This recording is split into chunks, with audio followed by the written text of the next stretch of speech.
Blake Cousins. Welcome back, everybody.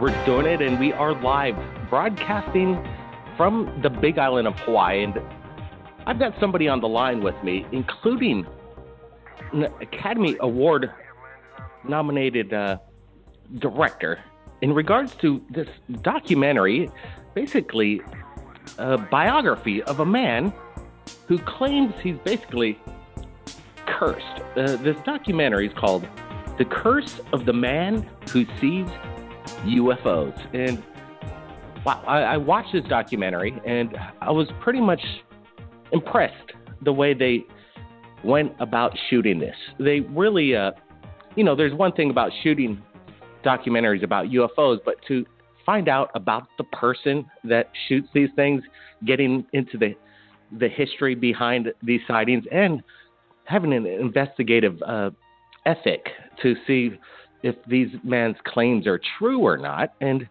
we do this here at Third Phase Moon. We talk to the people, but this movie in itself, this documentary, was basically along the same lines. I like the way they, portrayed how some people look at this phenomenon. So we have the man who's cursed.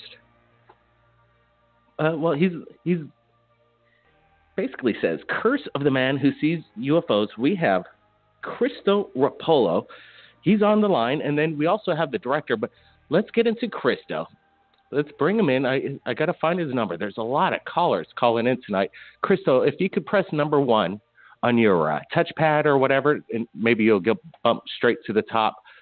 And you two, we also have the director of the film, Justin Garr. So if both of you, Justin and Cristo, go ahead, press number 1 on your keypad device, and then you'll be taken to the top of the list. It helped me out. Let's see. I want to bring in Cristo. Let's see. I'm looking for his area code number, and there we go. We got him. We are okay. Live. Cristo, how you doing? You're calling in from Monterey, California. Yeah. Welcome to the show. Thank you. It's a pleasure to be here. Are you there? Well, we are. We're broadcasting. I think we're just there's so many people calling in at once right now. It's quite exciting. But so basically, it says here in the documentary, Chris. So we're sharing some visuals when we put this up on our Third Phase Moon. Everybody's going to know what you look like, how this documentary's format looks, and everything else, and behind the scenes. But it says here that you started seeing strange craft in the skies when you're a young boy. Tell me, how did this all get started? How young were you? Where were you seeing these things? What were you seeing? Well, I was 8 years old, and I lived in Cleveland, Ohio. And my first experience was, something as a kid that I kind of, you put in the back of your mind as you get older. But what happened was I was asleep in my room with my little brother. We had these bay windows at this apartment complex that we lived at with my parents. And this giant white ambulance pulled up below the window of my bedroom. And so I ran over to the window because it was lighting up the whole room, this big red, bright light. And so I looked down, and there was this giant ambulance, like really big. And this door opened on the roof of it, and out came this ladder. And up this ladder came Bullwinkle Moose in a lab coat. And as he approached me up the ladder, he finally looked at me in the eyes, and as we were looking face to face, he said, I'm going to give you a little bite on the nose, but when I do, you'll be fine when you wake up. And so he gave me a little bite on the nose, and I went to sleep. And when I woke up, my brother had taken all of his diapers out of the hamper and put them over every single pane of glass on the windows in our bedroom to keep something out. My parents were both standing there freaking out, screaming at each other at the top of their lungs about what my brother had done. So that was basically my first experience with these entities. And, as of course, like I said, as a kid, you just disregard that as something, that's a dream or what have you. But then in 1977, I had another sighting in Big Sur with several friends that was extremely significant. And then, of course, the sighting that's in the movie that happened above Greg's restaurant in Seaside with the giant triangle was another eye-opener that said to me, Cristo, I think it's time that you start pursuing this subject and try to put it up on the big screen so that people all over the world can see this. And so, you can use this talent to, speak loudly and share things with a lot of people to get the idea across that this is totally real and there's no fakery about this. This is the real deal. And, when I heard, sadly, a while ago that some people were trying to claim that, everything here is faked or a hoax, we went right to the source of those people and made sure that they no longer do that here anymore, because there have been aliens and ancient aliens and alien spacecraft in this area for probably thousands of years. So, yeah. Well, that's that experience when you're a child. I don't know if I could really comprehend exactly what I just heard, but it definitely sounds, I'm trying to wrap my brain about what I just heard. Yeah. Well, I think that the aliens were trying to make it easier for me to understand what was happening, because, literally Bullwinkle stuck his face right through the glass window. It was like 1 minute there's a window there, and the next minute he's just reaching in and lifting me up and giving me a little bite on the nose. So, yeah. But that is truly, I've never forgotten that since I was a kid. That's stuck with me all that time. So, yeah. Yeah, absolutely. These experiences, they just don't fade away in memory. They stick with you forever. It's basically kind of a shock and awe, and it's a flash of memory that'll never be wiped away. Let me bring in right. Justin Garr. Let's bring in Justin, and I want to ask him because, I've been watching your how you speak and how you act on your video, and I got to give credit to Justin because Justin, following you around, Cristo, must have been quite a chore. Justin, welcome to the show. Yeah, thanks. Wow. So how long have you been following around Cristo and his UFO sightings? When did you get started on this documentary, and what compelled you to do it with Cristo? I think he first called me and he got in touch with me, but I think we started in like September of 2013, and the movie was finally premiered in San Francisco in June of 2016. So I followed him for a very long time, like 2.5 years, I guess. So, Justin, when did you start realizing, when you first found out that Cristo is backing up his claims? You were there. You actually filmed some of these anomalies in the sky. What were you thinking at the time? Well, I never actually successfully filmed any of them. I did see them with my naked eye. Everything in the movie is his footage. But I don't know. I was pursuing Cristo because I thought he was really fascinating the first time we met, which is all in the movie. I was just he's super funny and fun and willing to be weird and fun on camera, so I'll pursue that. And I was pretty curious about what he was seeing because he was very adamant that he's seeing real stuff. And so I went up and visited, and I don't remember seeing anything very significant the first visit. There was a sighting. I do remember, we pulled off, and Cristo saw something, and I saw it, but, it was really, really dark, and I could barely make out what it was. But it was, I think my third trip up that I saw something. It's in the movie. The camera, couldn't work in low light, so you can't really see anything, but I recreated it with, kind of a crappy animation. And basically you hear us talking about it, and you hear us you hear me go from skeptical to being convinced that I do not know what I'm looking at, and that was when I was okay, that's interesting. But I also had gone back through his footage after the first 2 times up and found his Holy Grail, which is a 27-minute clip total, or 24-minute. Anyway, it's just everyone who sees it has no idea what it is. It's unbelievable. It's 3 orbs like orbiting in a triangle and then moving apart and then reforming and making another triangle, and then like helicopters come and they disperse faster than anything else in the sky. So like the combination of those things is where I like really started to pay attention to what he was saying. Also the crop circle when it appeared, I was like, what in the world? You know, that added to it. Yeah, what's up with the crop circle, Crystal? Tell us about this, because it's incredible what happened. Tell us where it happened and what's... it happened in Chular. It happened in Chular in a farmer's field who grows alfalfa. And, you know, when this crop circle was first discovered, it was discovered by a reporter who was flying over the area in an airplane and saw it from the air and reported it. And then the farmer apparently reported it also to the sheriff's department. But my gut feeling about that particular event is this. I think a much more likely scenario is that farmer came home and saw some indentations in his field, probably the more normal kind of crop circles, the ones that are, you know, seen in just normal fields, regular round indentations. And in California, believe it or not, 90%, and there was a study that was done on crop circles here in California, 90% of all of the crop circles are the very simple little circular indentations.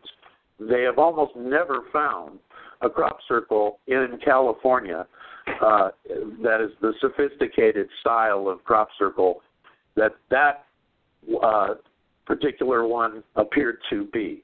But my feeling is that a company like NVIDIA, who wants to advertise a 24-core chip, okay, or whatever it is, that does government-financed work. They do targeting systems also for military aircraft, aside from making these chips. All of a sudden they decide, hey, I've got a great idea.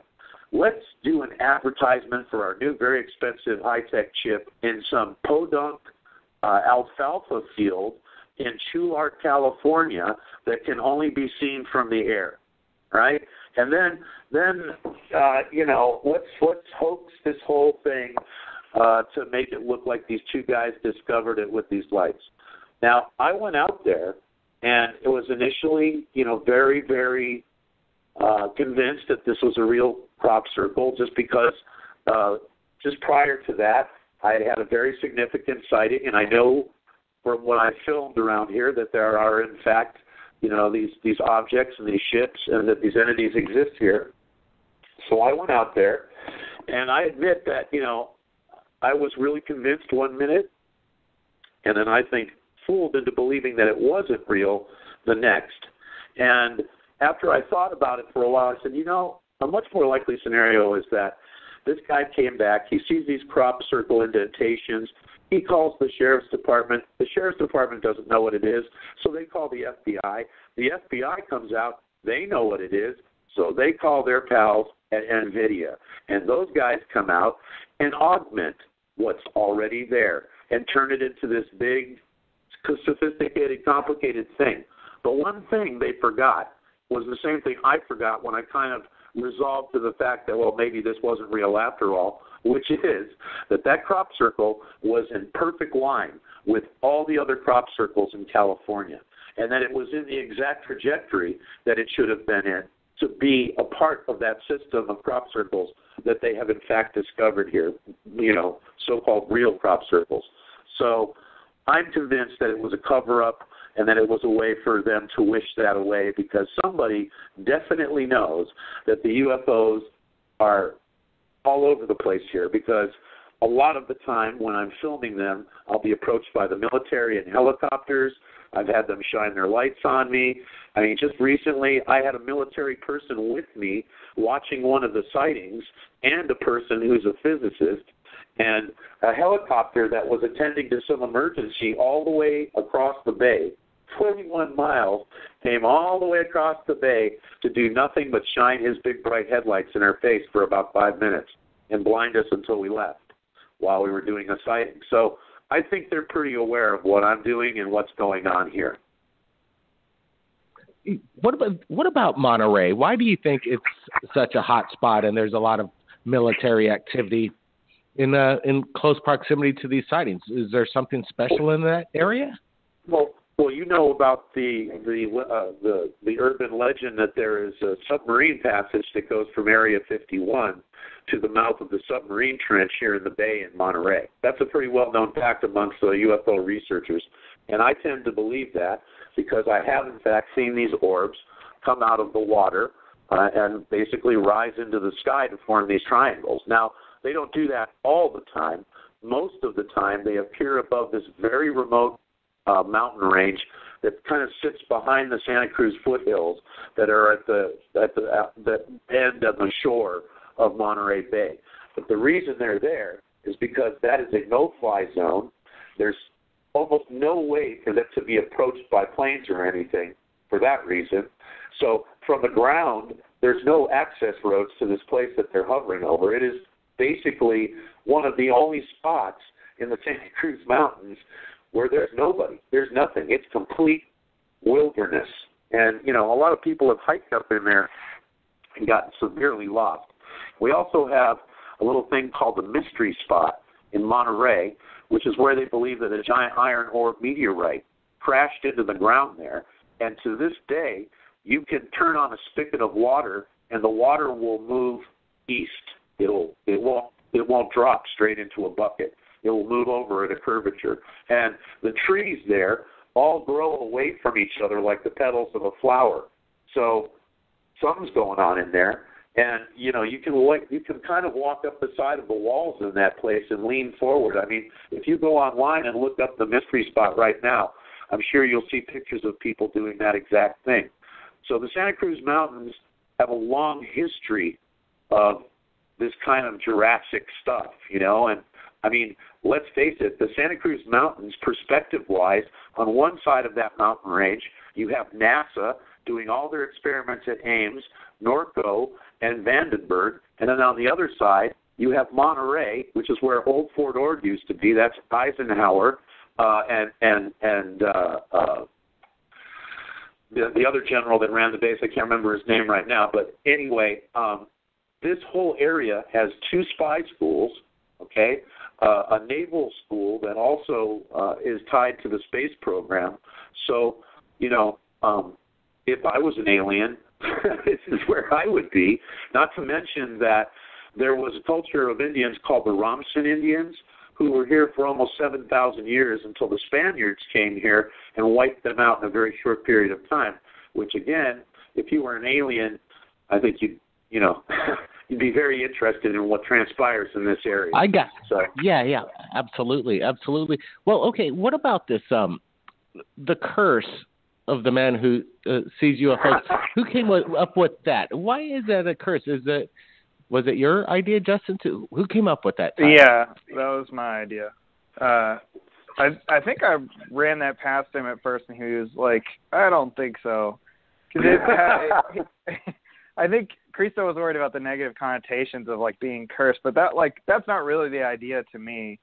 It's like it's a play on like old 50s era sci-fi movies like Curse of the Man with 1,000 Faces, but it's also like he's literally cursing all the time, and then also, you know, like there's tragedy like and trauma in his story. So I just thought it like was a nice double entendre and a fun. Yeah. I appreciate Cristo keeping his language on a PG level right here on the radio show. Appreciate that. Yeah, he can get real professional. For you. Yeah. I had practice on another radio show. Yeah. So when how about this, Justin? I'm sure you've heard about these, these historic legends in the area of Monterey. What were you thinking about? That's like some of the stuff I've heard about, like an entrance from Monterey to Area 51. I have not heard that yet, and then the UFO activity. Well, then that could make a lot of sense. Now, what were you thinking about that? Did you want to point into? It's one of the deepest bays in the world. I think it's either the second or third deepest bay in the world. Yeah. Well, so I entered into this world through Cristo. I was not like privy to a lot of this information, and then met Cristo, and like we started going on an adventure basically, and he explained all these legends to me and all that, and it's like it's a wonderful web of like really cool connected things. Unfortunately, like, getting into a lot of that is like super complicated, and like really in the end we had to like focus on the narrative that's in the movie instead of like going down different, because there's all these tangential relationships that exist within like, Native American culture, and they would see light people and like other stuff. Speaking of which, a fan emailed us like a few months ago, and there's like some Italian mythical creature that at some point in time that was like called Valcomica or something like that, but he sent us an image, and it's something that people worshipped. It was like a sky creature or something like that, and the drawing of it looks like Bullwinkle. It's like a silhouette, but I thought that was like a really neat sort of connective, like mythological, like bit of story that connects to even like Cristo's story. And so that stuff's really interesting. Yeah, I like all that stuff, but it was like, I don't know how to confirm that there's a submarine base underneath that island. Absolutely. What would it be? Right. What, $100 million documentary versus, I'm not exactly sure what the budget on this is, but so you've worked on documentaries before. Tell me about this, what your last documentary, and what was it, Academy Award nomination for your directing? What was that all about? Oh, no, I have a couple of Southeastern Emmys. I don't have any Academy Award nominations. But I used to work in the Southeast. I'm from the South originally, and so I used to work on docs for like PBS, and I won awards through that. And then I did a short stint in Fiji for a little while on a remote island. But that's mostly some smaller pieces. So now that this documentary is finished, where can people watch this basically, on location, following around this character, Cristo Rapolo, and we have all this video that he has, and it's quite compelling. How do people watch it?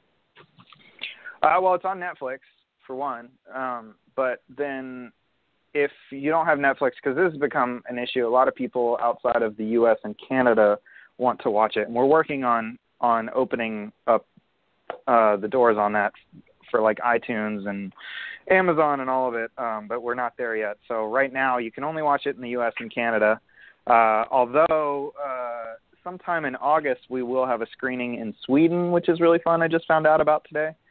I didn't know that. Oh. Yeah, I know. I meant to tell you. I just found out. I just got off work, so I haven't called you. That's where the other flying. What you Blake? You know the name of the guy that's in Sweden that sees all the UFOs? He's very famous. He took all the pictures and claims he rode around in spaceships with everybody. And Billy Meyer. Billy Meyer. Yeah. Billy Meyer. Yep. Well, that's a big compliment. It is, and definitely Billy Meyer is an interesting character. I'd sure like to get him on Third Phase Moon. We spoke to his correspondent. His name was Michael Horn, and you might want to. Well, I don't know. He was kind of cool. Yeah, I'd love to correspond with him.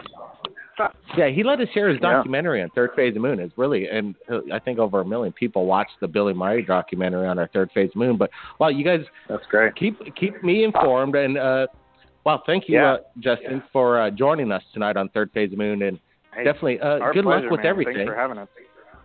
Thank you. Absolutely. And Cristo, capture something amazing, and keep in touch with us, because I want to see some of your action. You got a YouTube channel? How do people follow you on YouTube? This is what I wanted to just tell you. You just said it. I have go to Cristo Rapolo on YouTube, and I just placed a bunch of brand new UFO footage. Much of it is in daylight. I'm going to go to the next caller. And I highly suggest that you go and check it out, because yesterday I filmed the flying saucer, and it was breathtaking. Some of the footage is in HD, but I post a lot of it in HD now. So, I highly recommend that people go there. I also do music, so there's music videos there. I try to entertain my fans as much as possible. There's a bunch of people, and they've been really supportive of the movie. So, yeah, just Cristo Rapolo on YouTube. Well, thanks, Cristo, and appreciate you sharing, your experience. And again, we'll be keeping an eye on his channel. We're going to share the link below on our YouTube channel, so it's easy for you guys to find. Everybody, that was when you see what Cristo and his character is all about on YouTube, he's quite a wild character, but man, he gets some crazy UFO the footage is overwhelming when you look at his whole archive. Stick around. We got information in regards to Ed and his photos on his trip to Mars. Apparently, there's been some enhancements done to the photos, and we want to hear their opinion of what they found. Stick around. Blake Cousins, Third Phase of Moon.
All right, Blake, as we're back live, I'm going to share in the chat room the link to Ed's trip to Mars. Ed claims that he has an escort from an alien visitation that takes him to Mars. His escort's name is Boss, apparently. And this is basically a vacation to Mars. Incredible photographs. Apparently, they've been studied by a YouTuber that goes by the name of Unirock. And his first name is Jason. And Unirock is a UFO channel that he goes over a bunch of different topics, but one of his favorites is UFO. So let's bring in Unirock. And welcome to the show, Unirock. How you doing tonight? Thanks for calling in. Thanks, Blake. I appreciate it, man. Yeah, I saw you emailed me. I thought I'd give you a call. And how are you guys doing? Doing good. I saw your email that you sent me, and I appreciate that. But what really compelled me is that you're saying you're investigating some of Ed's, photographic evidence, and you said you did some enhancements on it. And I wanted to get your opinions of basically this. Would you call it a vacation to Mars? I don't know. What do you say about these photos? In my opinion, it's like, wow, Ed's his own guy, and I can't take everything that he says literally, but man, some of his evidence is quite compelling. What's your thoughts? Oh, for sure. Yeah, buddy. What I do is I take any evidence that I see that it looks interesting or compelling, and I've got a lot of history with Photoshop and other video and photo programs, and I stick it in. I use different adjustments and filters to bring down darkness, to enhance light, and to go to different curves of the light spectrum. And, I look for tells that somebody may have, used a program in advance to create what you're looking at, to see like, hey, is this fake or has this been manipulated in some way? Now, I liked what you had on that video because I didn't see any immediate tells. That doesn't mean that there wasn't any, of course, but it just means that, and not only that, the video itself is like really interesting and compelling. And when I first saw the story, I was like, wow, that's a huge claim. But I'm going to try to get my hands on some of the source pictures and source footage so that I can really run it through, because if I have the source, I can maybe do a lot more. But, I thought it was great footage and an interesting story at least. So. Yeah, absolutely. Ed has submitted the high-res photos to us, so I could forward them to you. And, what That'd we did great, is Bob. take his photos and then created a slideshow to showcase his claims.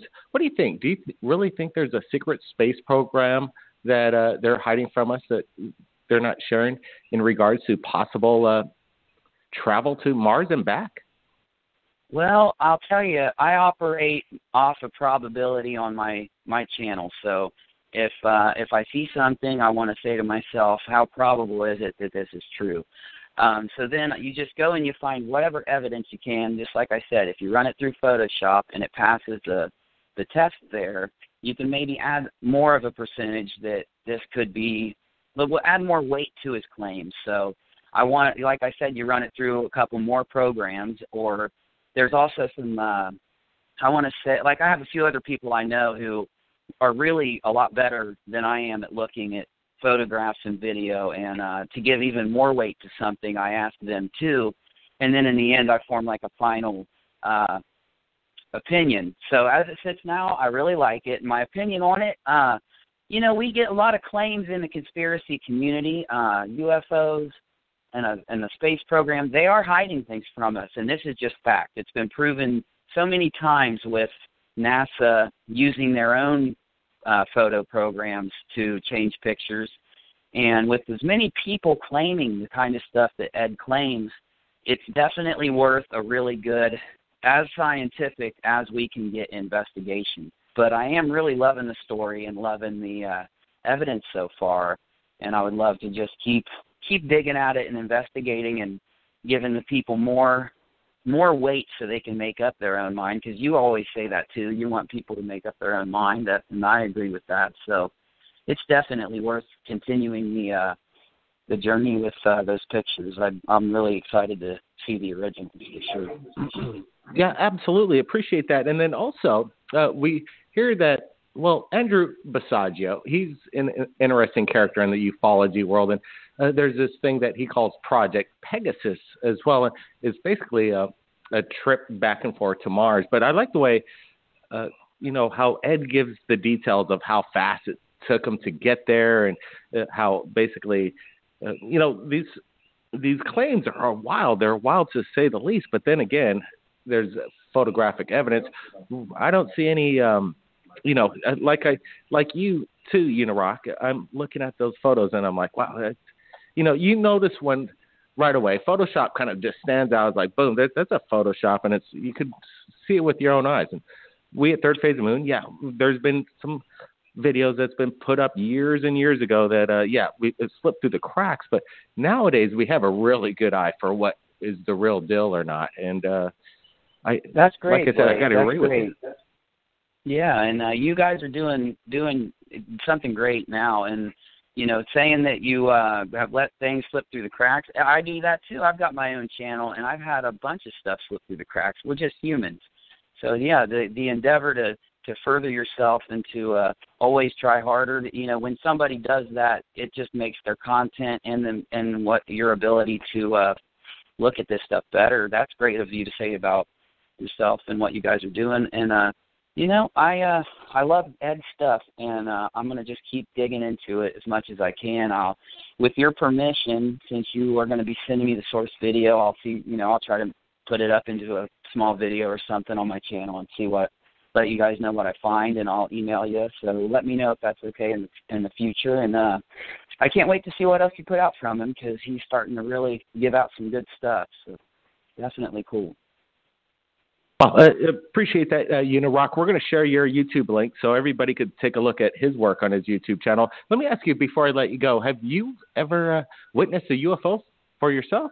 Oh, yeah, Blake. I was in the military at Fort Campbell, Kentucky, and, when I was there, I saw a triangle with a dot in the middle, and my wife saw it too. I wasn't alone.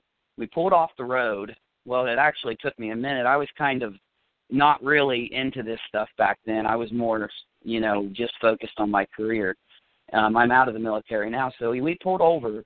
We got out of the car, and we're looking at this triangle just hovering far away from us, and we don't hear anything, and we see a little beam of light and a dot in the middle of it, and it disappeared so fast. You know how that happens.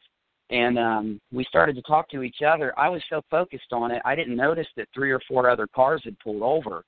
And that's what really started me looking at UFOs and into the conspiracy world in general. And now once you learn how to look around in the skies, you see a lot of weird stuff that happens. So I do appreciate you saying you'll share my channel. I got a little bit of evidence. I do a lot of conspiracies, though, but UFOs have always been my favorite, and ever since my sighting. So it does get you when you see one for yourself, for sure. You know what? Thank you so much for your service. And it really comes from somebody that served in the military. They know what's up in the sky. They know what's, they can't identify every single aircraft or make and model, but they know if it's unconventional, right?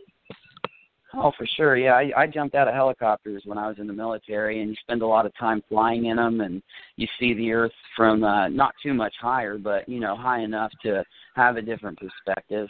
Most men that rode on military aircraft, they see how they work. They feel the forces themselves while they're in them, and I think it shows a little bit about. It gives them a little extra bit of credibility, I think, or maybe not credibility, but they just know how to compare something to a regular aircraft, so they can tell the difference better for sure. Well, we're going to keep an eye on your channel. You're welcome back anytime on Third Phase Moon. I like when you have somebody looking over the footage that we put up there and then trying to at least having a comment on it is really important to us. So keep in touch, Unirock, and keep up the good work. Thanks for joining us tonight. You too, Blake. Thank you. Anytime. Same here, bub. All right. So, we actually joined Unirock's live chat one night. He does a live chat, which is kind of fun, and check it out, everybody. And I'm going to be sending Ed's original photos to him, and he's going to run it through the process. We're going to find out what happens. For my opinion, I've already pretty much enhanced this stuff and looked at it close and zoomed it in, and so far, no deception of any kind. So we're going to be doing this broadcast again Monday night. It's the same time, everybody, and it was my pleasure being with you. We had the curse of the man that sees UFOs. Well, we have that original link. Everybody take a look at that. I wouldn't call it a curse. I'd call it a privilege to see UFO sightings. So I appreciate that, everybody. Keep your eyes on the skies, everybody. Thanks, everybody, on the Flash Chat. We'll see you again next time. Yeah, that's right.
this is Flight. We have landed on the moon.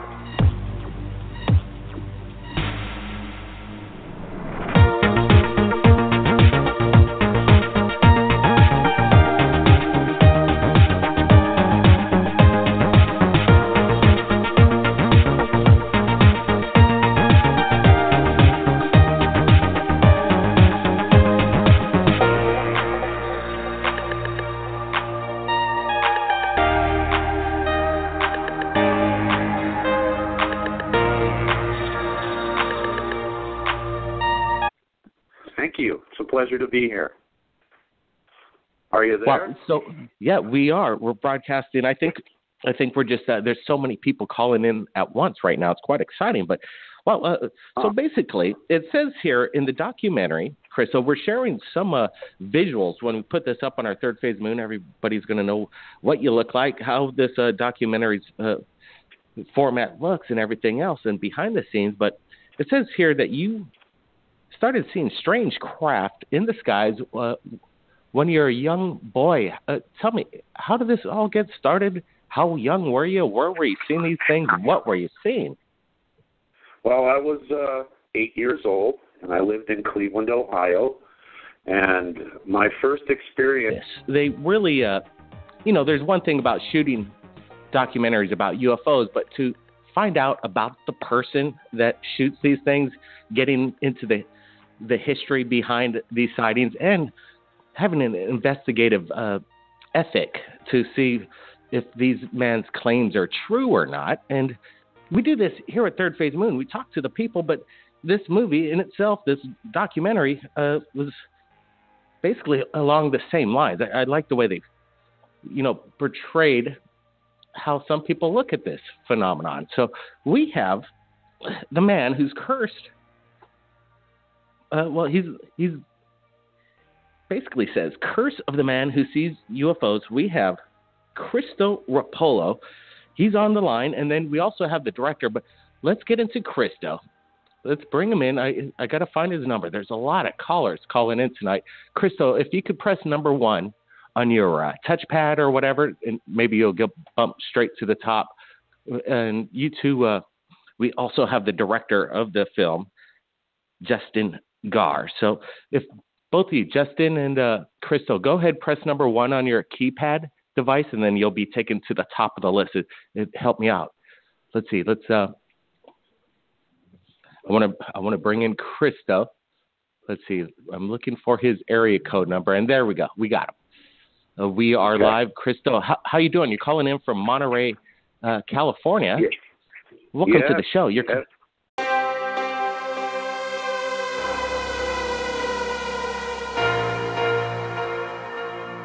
Blake Cousins. Welcome back, everybody. We're doing it, and we are live broadcasting from the Big Island of Hawaii. And I've got somebody on the line with me, including an Academy Award nominated director in regards to this documentary, basically a biography of a man who claims he's basically cursed. This documentary is called The Curse of the Man Who Sees UFOs. And wow, I watched this documentary, and I was pretty much impressed the way they went about shooting. This was, something as a kid that I kind of, you put in the back of your mind as you get older. But what happened was I was asleep in my room with my little brother. We had these bay windows at this apartment complex that we lived at with my parents. And this giant white ambulance pulled up below the window of my bedroom. And so I ran over to the window because it was lighting up the whole room, this big red, bright light. And so I looked down, and there was this giant ambulance, like really big. And this door opened on the roof of it, and out came this ladder. And up this ladder came Bullwinkle Moose in a lab coat.